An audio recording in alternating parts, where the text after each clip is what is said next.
पिता, पुत्र और पवित्र आत्मा के नाम पर आमीन। हालेलुया। यीशु की स्तुति हो, यीशु की आराधना हो। प्यारे मित्रों, हम इस वीडियो में उड़ाऊ पुत्र के बारे में हम मनन करने जा रहे हैं।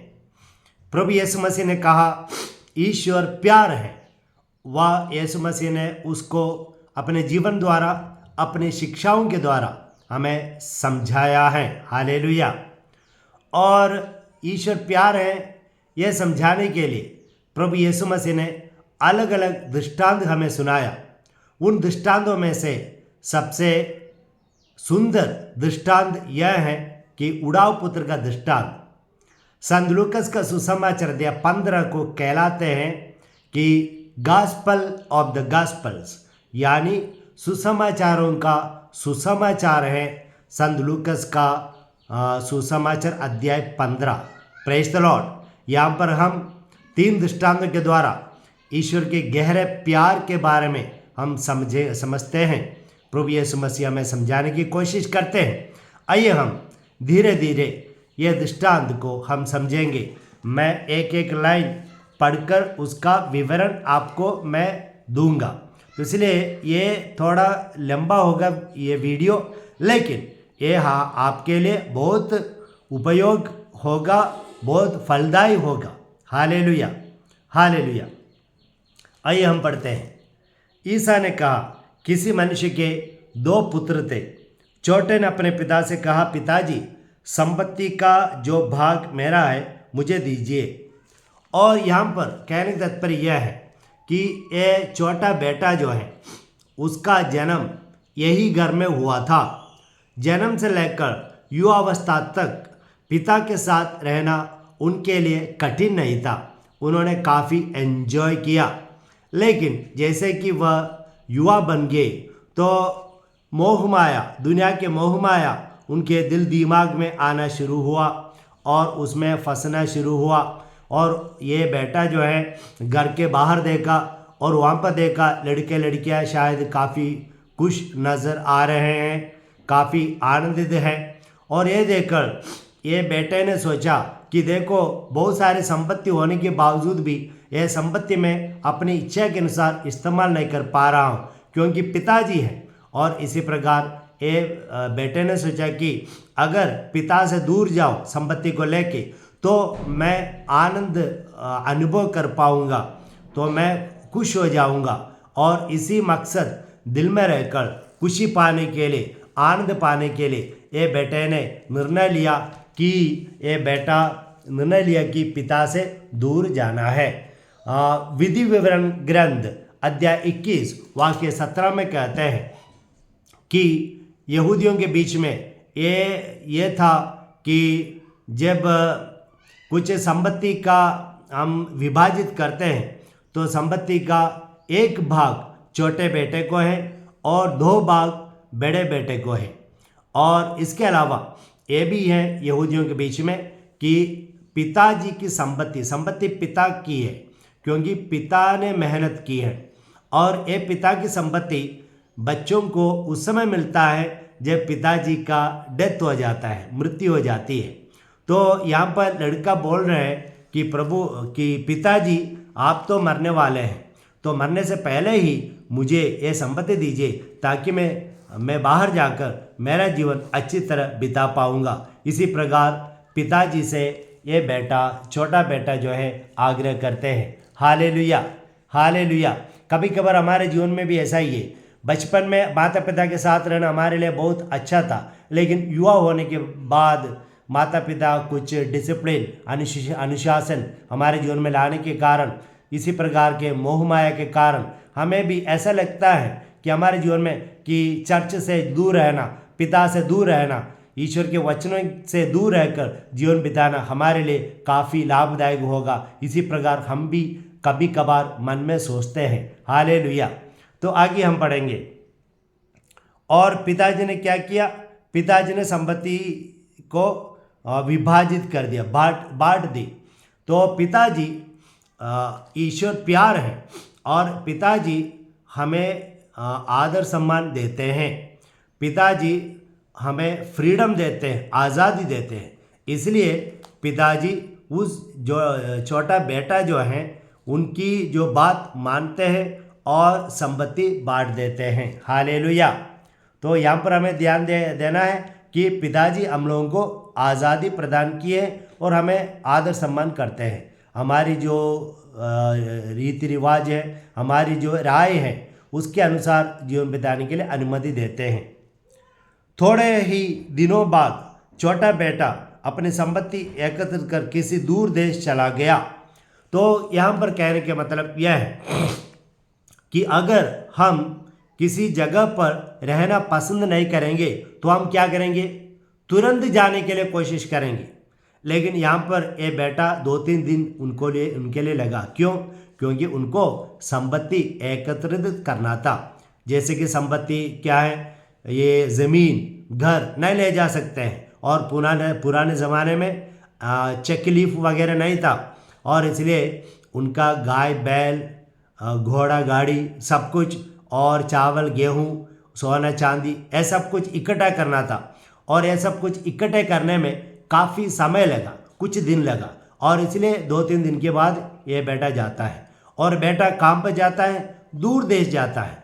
अगर उस बेटे को चाहिए तो वही शहर के दूसरे छोर में रह सकते थे, लेकिन ये बेटा मन में निर्णय लिया था कि गलती से भी पिताजी को कहीं पे भी ना मिले, और गलती से भी पिताजी वह किस प्रकार का जीवन बिता रहे हैं उसका जो इन्फॉर्मेशन पिताजी को ना मिले।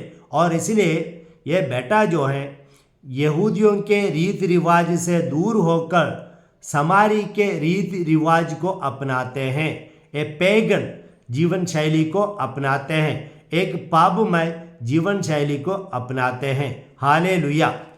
और वचन में कहता है, और वहाँ पर उसने भोग विलास में अपनी संपत्ति उड़ा दी।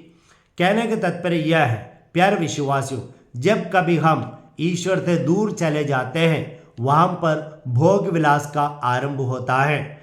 कभी कभार मेरे जीवन में भी अनुभव हुआ है कि कभी कभार प्रार्थना ना करते हुए जीवन उस दिन अच्छी तरह जीवन बिताने के लिए मैंने किया है, लेकिन शाम तक मुझे समझ में आ गया कि वो दिन बेकार गया। तो जब हम ईश्वर से दूर चले जाते हैं, हम हमारे संपत्ति को, हमारी क्षमता को, टैलेंट्स को, रिसोर्स को, समय को बर्बाद करेंगे। काफ़ी चाहे हमारे पास कितना ही ज़्यादा संपत्ति क्यों ना हो, समय क्यों ना हो, यह सब ईश्वर को जब हम हमारे जीवन से दूर रखेंगे तो हम उसको बर्बाद करेंगे। हालेलुया। और इसलिए हम लोग के लिए सबसे अच्छा होगा कि ईश्वर के साथ रहना, ईश्वर की आज्ञाओं के अनुसार हमारे जीवन को बिताना। Hallelujah, praise the Lord. और जब वचन में कहता है जब वह सब कुछ खर्च कर चुका तो उस देश में भारी अकाल पड़ा और उसकी हालत तंग हो गई।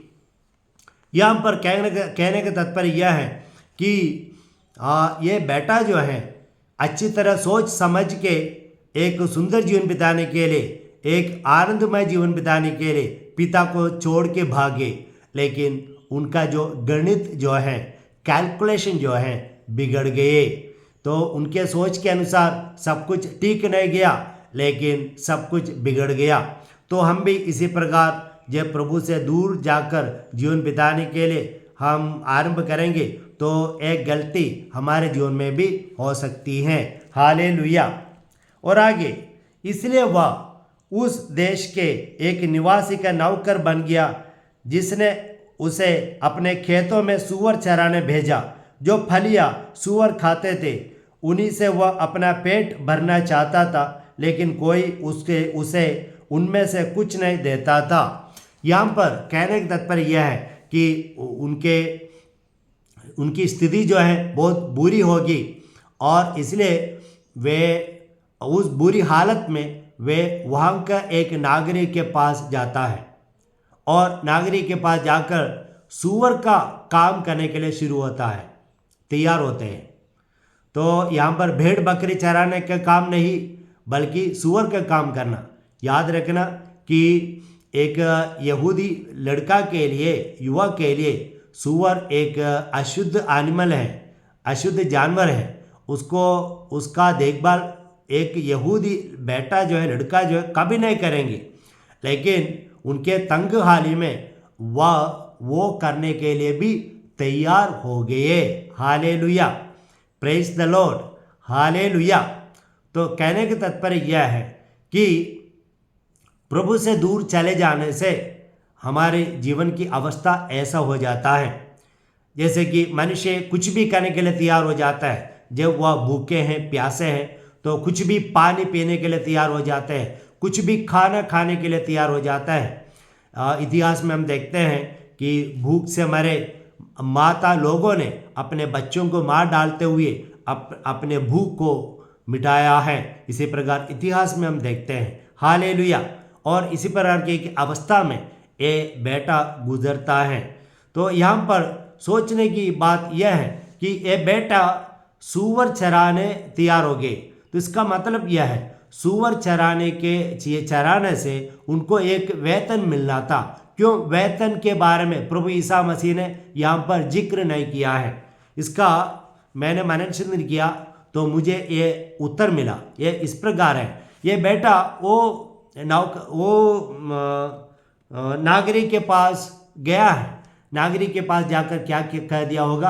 अरे भाई साहब, मुझे बहुत भूख लग रही है, प्यास लग रही है, मेरे पास कुछ खाने के लिए कुछ भी नहीं है, प्यास बुझाने के लिए कुछ भी नहीं है, आप मुझे कुछ काम दीजिए, मैं काम करूँगा, आप थोड़ा सा पैसा मुझे दीजिए ताकि मैं उस पैसे से कुछ खरीद के मैं अपनी भूख मिटा सकता हूँ। तो वो नागरिक ने कह दिया होगा, नहीं नहीं, भागो भागो, तुम तो यहूदी बेटा है, यहूदी युवक है, तुम भागो यहाँ से, हमारे पास कुछ भी नहीं है। तब तुरंत ये बेटे ने कह दिया होगा, अरे भाई साहब, आप मुझे कुछ पैसा मत दीजिए, बस आपके घर में जो खाना बनाता है उसमें से कुछ मुझे दीजिए, मैं कुछ भी काम करने के लिए तैयार रहूँगा। तो ये नागरिक ने फिर से कह दिया होगा कि नहीं नहीं, हमारे पास कुछ भी नहीं है, वैसे तो अकाल चल रहे हैं, हमें भी बराबर खाने नहीं मिल रहे, तो तुम जाओ, तुम यहूदी हो। तब ये बेटे ने सूअरों को देखा होगा, हजारों हजारों सूअर वहाँ पर चरा रहे हैं, वो सूअरों को देखा होगा और ये बेटे ने ये कह दिया होगा कि भाई साहब, मैं और सूअर देखने के लिए तैयार हूँ, आप मुझे कुछ भी मत दीजिए, सूअर जो फलियाँ खाते हैं वह फलियाँ मैं खाऊंगा, मैं उसके लिए तैयार हूँ।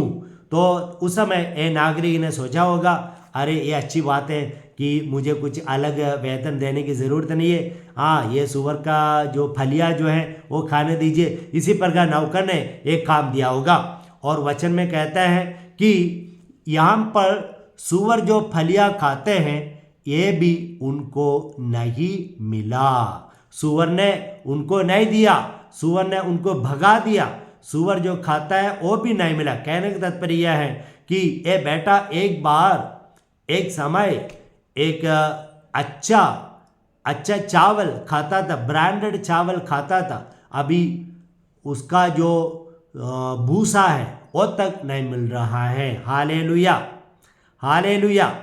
तो देखिए ये स्थिति क्यों हुई? क्योंकि ईश्वर से दूर जाकर जीवन बिताने के कारण ये स्थिति उनके जीवन में आ गई। हालेलुया। प्यारे विश्वासियों, बाइबल में हम देखते हैं जब हम ईश्वर के विरुद्ध जीवन बिताते हैं, ईश्वर के नियमों के विरुद्ध जीवन बिताते हैं, तो हमें कोई भी सपोर्ट नहीं करेगा।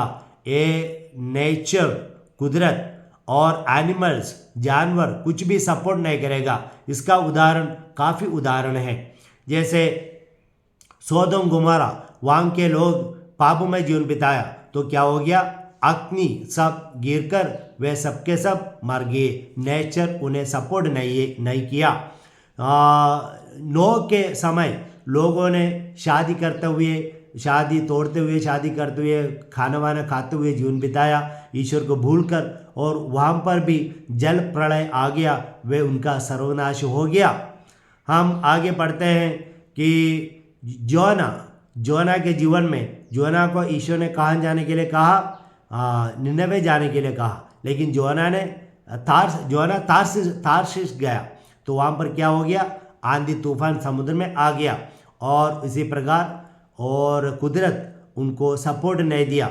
इसी प्रकार हम देखते हैं जैसे कि फ़रो उन्हें ईश्वर की आज्ञा का पालन नहीं किया और फ़रो के जीवन में उस इजिप्ट राज्य में बहुत सारे नेचुरल कैलामिटीज़ हुआ है। हालेलुया। तो जब कभी हम ईश्वर की बात मानकर उनके अनुसार जीवन बिताएंगे तो नेचर जो है हमारी सपोर्ट करेगा।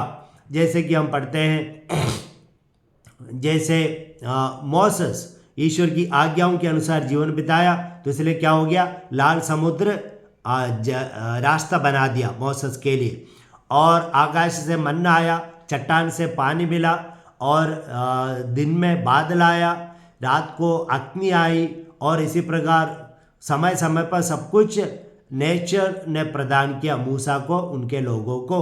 जोशुआ के ग्रंथ अध्याय 10 में पढ़ते हैं जोशुआ ने सूरज को वहाँ पर रहने के लिए बताया तो उस दिन काफ़ी लंबा दिन रहा।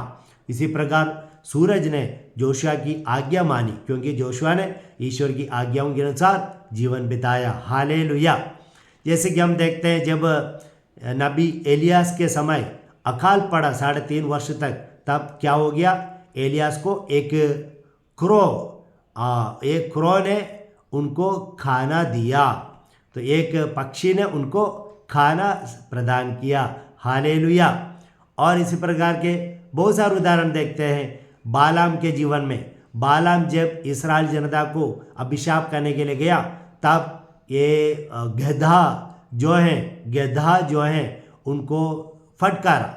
तो इसी प्रकार हम वचन में पढ़ते हैं। न्याय विधान में हम देखते हैं प्रभु ईसा मसीह के जीवन में भी प्रभु ईसा मसीह को अनुसरण करते हुए, जानवर सब कुछ अनुसरण करते हुए हम देखते हैं। जैसे कि प्रभु ईसा मसीह ने पेतरुस से कहा था कि मुर्गी बांग नहीं करेगी जब तक तू मुझे अस्वीकार ना करोगे 3 बार, और इसी प्रकार मुर्गी प्रभु ईसा मसीह की आज्ञा मानी। प्रभु ईसा मसीह मत्ती के सुसमाचार 17 में कहते हैं पेतरुस से कि समुद्र में जाकर मच्छी पकड़ो, उसमें से टैक्स देने के लिए तुमको एक सिक्का मिलेगा। और प्रभु ईसा मसीह अपने शिष्यों से कहते हैं वहाँ पर जाल डालो, तुम्हें मछली मिलेगी, तो मछली मिलती है। हालेलुया। प्रभु ईसा मसीह जब गधे के ऊपर बैठकर यरूशलेम मंदिर की ओर जा रहे थे, उस समय लोगों ने नारा लगाए, होसाना होसाना होसाना।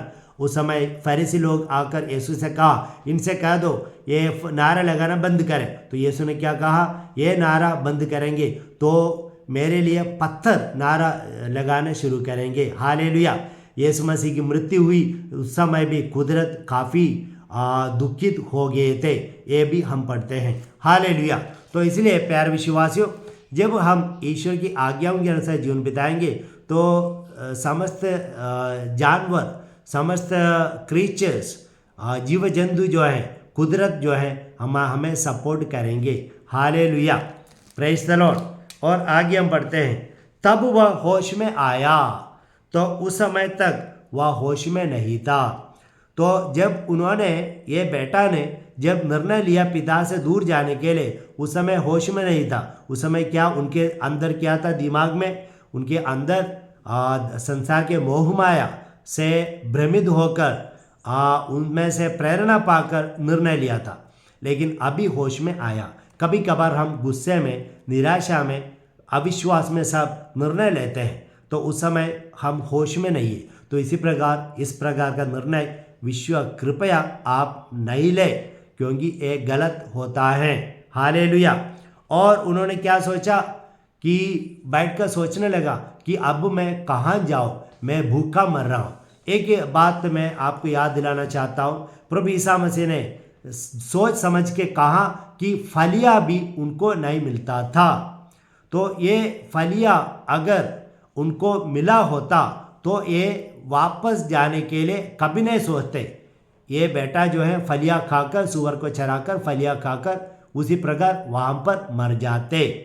तो इसलिए प्रभु ईसा मसीह ने कहा फलिया भी नहीं मिलता है। और दूसरी बात यह है कि यहाँ पर प्रभु यीशु स्पष्ट रूप में कहना चाहते हैं कि आप ईश्वर से दूर जाने से आपको ज़रा सा भी संतुष्टि नहीं मिलेगी, और यहाँ पर लिटिल सेटिस्फैक्शन भी आपको नहीं मिलेगी। तो यहाँ पर प्रभु यीशु ये कहना चाहते हैं कि एक ऐसे व्यक्ति को हमारे सामने दर्शाना चाहते हैं कि जो ईश्वर से सबसे ज़्यादा दूर गया हो, उससे और ज़्यादा कोई भी नहीं जा सकता है। तो ये छोटा बेटा जो है उसका एक नमूना है। हालेलुया। और ये बेटा ने क्या सोचा, बेटे ने सोचा कि मेरे पिता के घर में कितने ही मजदूरों को ज़रूर से ज़्यादा रोटी मिलती है और मैं यहाँ भूखा मर रहा हूँ। तो बेटा ये कहते हैं कि अंग्रेजी में कहते हैं हायर्ड सर्वेंट। इसका मतलब यह है कि उनके जो सेवक है, सेवकों में सबसे छोटा सेवक, उनको भी पर्याप्त मात्रा में खाना मिल रहा है, लेकिन मुझे यहाँ पर कुछ भी नहीं मिल रहा है। मैं एक बेटा होने के नाते मुझे कुछ भी नहीं मिल रहा है। और वो अच्छी तरह मनन चिंतन करना शुरू किया और उन्होंने क्या निर्णय लिया, मैं उठकर अपने पिता के पास जाऊंगा और उनसे कहूँगा, पिताजी मैंने स्वर्ग के विरुद्ध आपके विरुद्ध पाप किया है और मैं आपका पुत्र कहलाने योग्य नहीं हूँ और मुझे एक मजदूर के रूप में रख लीजिए। 3 बात डायलॉग उन्होंने सीख लिया और पिता के पास वापस जाने के लिए तैयार हो रहे हैं। हालेलुया। और यहाँ पर सबसे अच्छी बात यह है कि ये बेटे ने निर्णय लिया पिता के पास वापस जाने के लिए। तो हम लोगों को भी इसी प्रकार निर्णय लेना है। अगर हम पिता से दूर हैं तो पिता के पास वापस हम जाएं। और यहाँ पर सोचने की बात यह है कि ये बेटा क्या है, कोसों दूर है, कोसों माइल दूर है। तो वहाँ से पिता के पास वापस जाना बहुत कठिन है, क्योंकि इस समय उनके लिए ना शक्ति है ना धन संपत्ति है, कुछ भी नहीं है। ये कमज़ोर हो गया था, काफ़ी कमज़ोर हो गया था। और लेकिन और काफ़ी दूर भी है, 200 किलोमीटर काफ़ी कुछ लंबा इसमें दूर है। तो लेकिन इस अवस्था में भी इन्होंने सोचा कि मैं पिता के पास वापस जाऊंगा और छोटा छोटा कद लेते हुए पिता की ओर आगे बढ़ रहे हैं। प्यारे विश्वासियों, हम प्रभु से दूर जाकर चाहे हम कितने बुरी रूप में हम पाप में डूब गए हो, कितने ही घोर पाप में डूब गए हो, आपके लिए सौभाग्य की बात यह है पिताजी के पास वापस उस समय भी आप जा सकते हैं। काफ़ी पाप कितना ही घोर क्यों ना हो, आप छोटा छोटा कदम लेते हुए पिताजी की ओर धीरे धीरे वापस जा सकते हैं। जैसे हे पिता हमारे प्रार्थना बोलते हुए, मिसा बलिदान में प्रार्थना करते हुए, बाइबल पढ़ते हुए, रोसरी माला बोलते हुए, करुणा रोसरी बोलते हुए इत्यादि करते हुए क्या है सलकर्म करते हुए धीरे धीरे पिता की ओर आगे बढ़ सकते हैं। जैसे कि मैंने एक व्यक्ति से पूछा जो मेरे घर से वेलांगनी जाते हैं, हर साल 600 किलोमीटर से ज़्यादा दूर जाता है।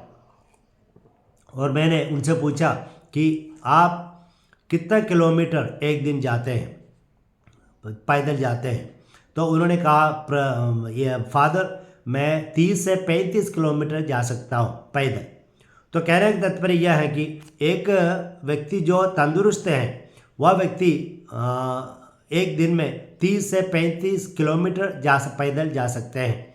और ये बेटा जो है पिता से दूर जाना आसान था, क्योंकि उस समय काफ़ी मशीन शक्ति थी और घोड़ा गाड़ी था, तो जाना आसान है, लेकिन वापस जाना उनके लिए कठिन था। लेकिन ये भले ही 30 किलोमीटर 35 किलोमीटर नहीं चल पाए, लेकिन जितने भी 1 किलोमीटर 2 किलोमीटर जो चल सकते हैं वो चलने के लिए तैयार हो गए और वापस पिता की ओर आगे बढ़ रहे हैं। हालेलुया।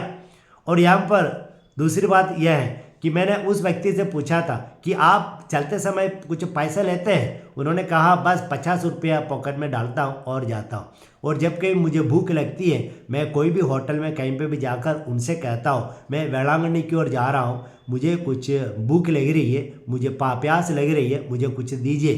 तो उन लोग खाना देते हैं, ना केवल खाना देते हैं, कुछ पैक करके भी देते हैं, रात को भी खा लेना, पानी का बोतल सब दे देते हैं। इसी प्रकार उनका 15, 16, 17 दिन का सफ़र जो है बिना पैसे से लोगों की मदद से आगे बढ़ते हुए वेलांगनी जाते हैं। और इसी प्रकार ए बेटे ने भी कह दिया होगा अलग अलग जगह पर, यानी स्वर्ग उनकी मदद किया होगा। स्वर्ग नीचे आकर स्वर्गदूतों के द्वारा उनकी मदद दिया होगा कि पिता के पास पहुंचने के लिए उनको उनकी मदद की है। हालेलुया। इस प्रकार ये बेटा वापस जाता है और वचन कहता है, तब वह उठकर अपने पिता के घर की ओर चल पड़ा। बारूक के ग्रंथ में, नबी बारूक के ग्रंथ में अध्याय 4 वाक्य 28 में कहते हैं, जिस प्रकार आप ईश्वर से दूर जाने के लिए जो तीव्र इच्छा प्रकट की, उससे 10 गुना ज़्यादा तीव्र इच्छा प्रकट करते हुए वापस लौटे। हालेलुया। और इसी प्रकार की ये इच्छा हम इस बेटे में हम देखते हैं। वचन में कहते हैं, वह दूर ही था, उसके पिता ने उसे देख लिया और दया से द्रवित हो उठा। तो पिता ईश्वर ने इस बेटे को दूर से पहचान लिया। Praise the Lord. ये प्रभु यीशु मसीह अच्छी तरह सोच समझते हुए ये शब्द डालते हैं, दूर से पहचाना। जाते समय काफ़ी सुंदर बेटा था, लेकिन वापस आते समय कैसा था? दाढ़ी वाड़ी बढ़ाकर, कमज़ोर होकर, भिखारी के समान, गंदा कपड़ा, इसी प्रकार वापस आ रहे हैं। उस बेटे को भी पिता ने दूर से पहचान लिया। हालेलुया। हमारा ईश्वर ऐसा ईश्वर है, ईश्वर प्यार है, और इसलिए ईश्वर हमें बहुत दूर से, काफ़ी दूर से भी हमें जान लेगा, और हमें उनको पता चलता है ये हम है करके। और क्योंकि हम सब यूनिक हैं, पिता ने हम लोगों को प्यार करते हैं। जहाँ पर प्यार है वहाँ पर लोग एक दूसरे को पहचानते हैं। जैसे कि हम बाइबल में पढ़ते हैं, उत्पत्ति ग्रंथ अध्याय 42 वाक्य 7 में, वहाँ पर जोसेफ के 10 भाई लोग उनसे मिलने आए कुछ दाना वाना खरीदने के लिए, लेकिन उस समय किसने किसको पहचान लिया? जोसेफ ने अपने 10 भाइयों को पहचान लिया। और संत मत्ती के सुसमाचार अध्याय 21 वाक्य 7 में हम पढ़ते हैं कि पेतरुस और अन्य 6 शिष्यगण मच्छी मार रहे थे। रात भर मेहनत करने से मच्छी नहीं मिली, और उस समय क्या हुआ? तट के सामने, तट पर एक व्यक्ति आया, और उस व्यक्ति ने पूछा, कुछ मछली मिला? नहीं मिला। और उन्होंने कहा, उस साइड में जाल डालो, और वहाँ पर जाल डाल दिया, और उनको बहुत मछली मिल गई। उस समय सब कोई मछली की ओर ध्यान दे रहे थे, लेकिन एक व्यक्ति ने खड़े होकर कहा, वह यीशु मसीह है। वो कौन है? संत यूहन्ना था। संत यूहन्ना प्रभु ईसा मसीह को सबसे ज़्यादा प्यार किया था। और इसलिए कहने का तात्पर्य यह है कि जहाँ पर प्यार है वहाँ पर हम लोगों को समझते हैं, उनकी दुर्गति समझते हैं, उनकी आवश्यकता समझते हैं, उनकी ज़रूरत क्या है समझते हैं, उनके लिए मदद करना क्या करनी है वो सब हम समझते हैं, और उसके अनुसार जहाँ पर प्यार है हम मदद करने के लिए तैयार हो जाते हैं। और पिता ईश्वर द्रवित होकर, इधर यहाँ पर लिखते हैं दया से द्रवित हो गया, मूड बाय कंपैशन। यहाँ पर पिता अगर चाहिए तो उस बेटे को फटकार सकता था, फटकार दे सकता था, उनको डांट सकता था, लेकिन पिता ईश्वर दया से द्रवित होकर उस बेटे को स्वीकार करने के लिए आगे बढ़ते हैं। उसने दौड़कर उसे गले लगाया और उसका चुंबन किया। कहने का तात्पर्य यह है कि उस ज़माने में यहूदियों के रीति रिवाज के अनुसार घर के मुख्य जो हैं, पिता दौड़ नहीं सकते हैं। जैसे क्योंकि ये यहूदी लोग मेरे जैसे कपड़ा जो है, लंबा कपड़ा है, पहनते हैं, और दौड़ने के लिए एक कपड़े को ऊपर उठाना होगा, और इसलिए ये एक पिताजी के लिए अच्छा नहीं था, उचित नहीं था, और इसलिए उस समाज में ऐसे रीति रिवाज थी कि पिता कभी भी दौड़ नहीं लगाएंगे। लेकिन यहाँ पर ये पिता ऐसा भूलकर, ऐसा छोड़कर अपने कपड़ा ऊपर उठाते हुए दौड़ लगा रहे हैं। जितना ज़्यादा प्यार है उतने तेज में दौड़ लगा रहे हैं, जितना तेज दौड़ लगा रहे हैं उतने ऊपर कपड़ा आ रहे हैं। और इसी प्रकार की एक स्थिति आप अपने भावना में लाइए। हालेलुया। जैसे कि आप दौड़ लगा रहे हैं, और अगर आपको कुत्ता भगाएंगे तो आप और ज़्यादा तीव्र तेज से आप दौड़ लगाएंगे। हालेलुया। और इसी प्रकार एक पिताजी दया से द्रवित होकर, प्यार से प्रेरित होकर दौड़ लगा रहे हैं, कपड़ा ऊपर उठाते हुए बेटे की ओर दौड़ लगा रहे हैं। और इसी प्रकार के एक पिता को हम देखते हैं। और पिताजी ने क्या किया? उन्हें गले लगा लिया, चुंबन किया। असल में पिताजी को क्या करना था? पिताजी को अपना नाक बंद करना था, और कहना चाहिए था कि देखो बास मार है, दुर्गंध है, तुम जाके पहले नहाओ, उसके बाद मैं तुम्हें गले लगाऊंगा, चुंबन करूंगा। देखिए यहाँ पर पिताजी उस बेटे को प्यार करते हैं और दुर्गंध होने के बावजूद भी पिताजी अपने बेटे को गले लगाते हैं, चुंबन करते हैं। उदाहरण के लिए एक बेटा, एक छोटा सा बच्चा सेप्टी टैंक में गिर जाए और उनको बचा लिया और उस बेटे की माँ उनको तुरंत गले लगाएंगे, चुंबन करेंगे, वहाँ पर प्यार है। नहलाने के बाद नहीं, नहलाने से पहले से ही उनको चुंबन करेंगे, क्योंकि दिल का टुकड़ा है, बहुत गहराई से प्यार करते हैं। उससे भी ज़्यादा प्यार पिता ईश्वर हम लोगों को करते हैं। Hallelujah, praise the Lord, hallelujah. और चुंबन किया, चुंबन करने का मतलब यह है कि पापों को क्षमा करना। हम वचन में कहते हैं, वचन में हम पढ़ते हैं सेकंड सामुएल के दूसरा ग्रंथ 14:33, वहाँ पर दावीद अब्सलोम को चुंबन देते हैं। अब्सलोम दावीद के विरुद्ध बहुत कुछ किया, लड़ाई झगड़ा की, और जब अब्सलोम आते हैं तो दावीद उनको चुंबन करते हुए स्वीकार करते हैं। उत्पत्ति ग्रंथ में अध्याय 33 वाक्य 4 में हम पढ़ते हैं, वहाँ पर जब याकूब वापस आते हैं, एसाव उनको स्वीकार करते हैं, चुंबन करते हुए, पापों को क्षमा करते हुए। तो चुंबन का मतलब है पाप का क्षमा करना। Hallelujah, hallelujah. और तब बेटे ने क्या कहते हैं, बेटा क्या कहते हैं, पुत्र चुंबन लिया, उसका चुंबन किया। तब पुत्र ने उससे कहा, पिताजी मैंने स्वर्ग के विरुद्ध और उसके प्रति पाप किया है, मैं आपका पुत्र कहलाने योग्य नहीं रहा। यहाँ पर केवल 2 ही वाक्य कहते हैं। तीसरा वाक्य जो है, जो मुझे आपके नौकर बना दीजिए, ये नहीं कहते हैं। कहने का तात्पर्य यह है कि पिताजी वो कहने नहीं देते हैं। पिताजी बेटे के डायलॉग पर ध्यान नहीं देते हैं, बल्कि पिताजी बेटे को आलिंगन करने में, चुंबन करने में, उस खुशी में है, उस माहौल में है। और पिता को, बेटे को, मर गया बेटे को वापस मिला, उस आनंद में है, तीव्र खुशी में है।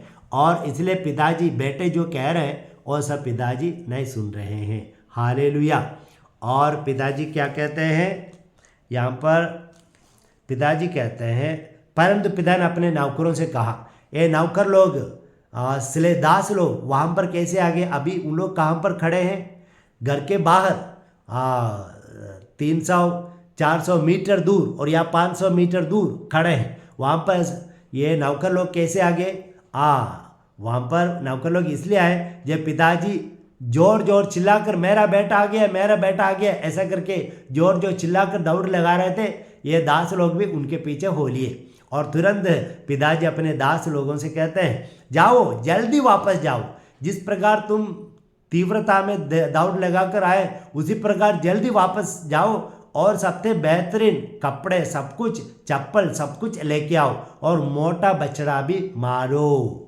यहाँ पर देखिए पिताजी जो है, बेटा जो है, सबसे कम एक काम ढूंढ कर आए, जैसे कि नौकर बना दीजिए। तो ये सबसे छोटा काम है, एक स्थिति है, लेकिन पिताजी क्या देते हैं? सबसे बेस्ट देते हैं, सबसे बेहतरीन देते हैं। पिताजी उस बेटे को अपना बेटा पुनः बना लेते हैं, सब कुछ प्रदान करते हुए। ये कपड़ा सब का मतलब यह है कि उसको बेटे का उस जो गरिमा वापस देते हुए हम लोग देखते हैं। Hallelujah, hallelujah. बहुत सुंदर है, बहुत सुंदर है। प्रभु यीशु मसीह ने ये हमें समझाया। और पिताजी कहते हैं कि मोटा बछड़ा भी मारो।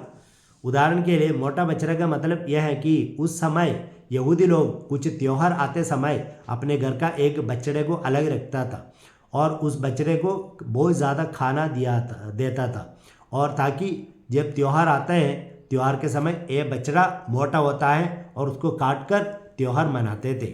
और जो त्यौहार के लिए एक बछड़ा रखा था, वही बछड़े को मार डालने के लिए यहाँ के पिताजी कहते हैं। तो उतना अत्यंत प्यार करते हैं। तो यहाँ पर इसी प्रकार है।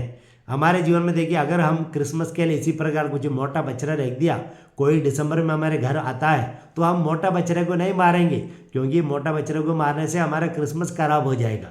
तो हम उनको कोई दूसरे कुछ दुबला पतला बछड़े मारकर या चिकन मारकर उनको खिलाएंगे, लेकिन मोटा बछड़ा कभी नहीं देंगे। तो यहाँ पर पिताजी ऐसा है कि उनका प्यार ऐसा है कि उन्होंने सबसे बेस्ट दे दिया है। यहाँ पर समझने की बात यह है कि देखो, यहाँ पर एक ऐसा व्यक्ति है, बेटा है, जो पिताजी से सबसे दूर भाग गया था, और वह बेटा वापस आते समय किस प्रकार का स्वागत उनको मिलता है, ये सोचने की बातें हैं।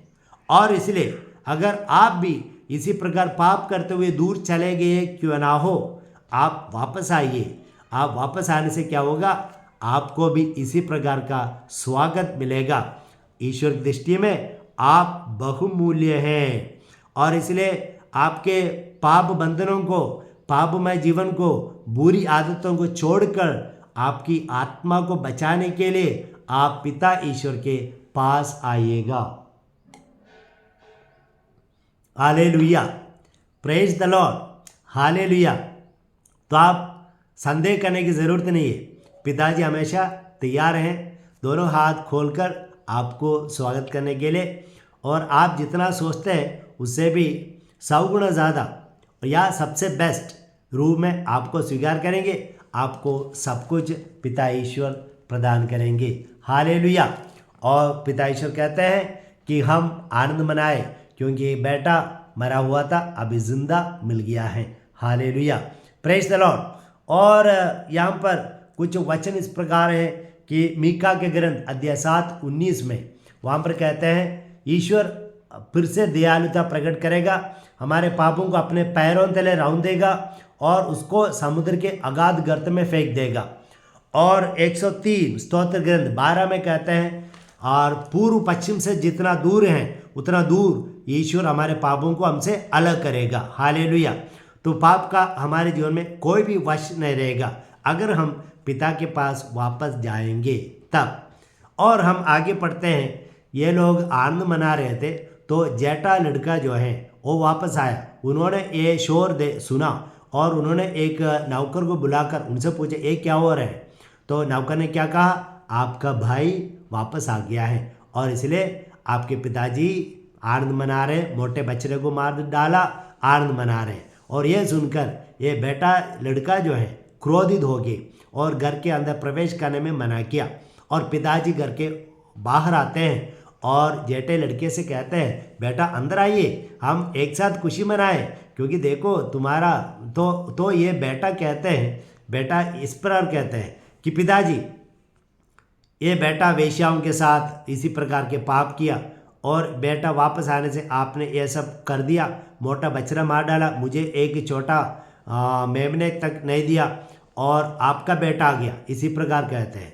ये बेटा जो है ऐसा नहीं कहते हैं मेरा भाई आ गया, बल्कि कहते हैं पिताजी से आपका बेटा आया।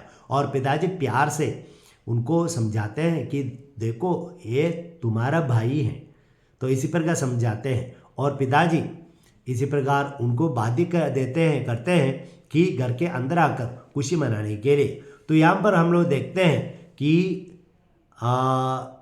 पिताजी जो घर के बाहर आकर दोनों बेटे को अपने घर अंदर आने के लिए स्वागत करते हुए, यह दृष्टांत में नहीं कहा गया है कि ये बेटा लड़का जो है, ये बड़ा लड़का जो है घर के अंदर प्रवेश किया है कि नहीं बताते हैं, लेकिन यहाँ पर ये दृष्टांत कहते हैं एक सुंदर पिता जो दोनों को प्यार करते हैं।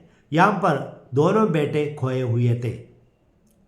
जैसे कि यह सुसमाचार कैसे आरंभ होता है, यह सुसमाचार आरंभ इस प्रकार होते हैं कि प्रभु यीशु मसीह पापियों और वेश्यों के साथ, टैक्स कलेक्टर्स के साथ समय बिता रहे थे। उस समय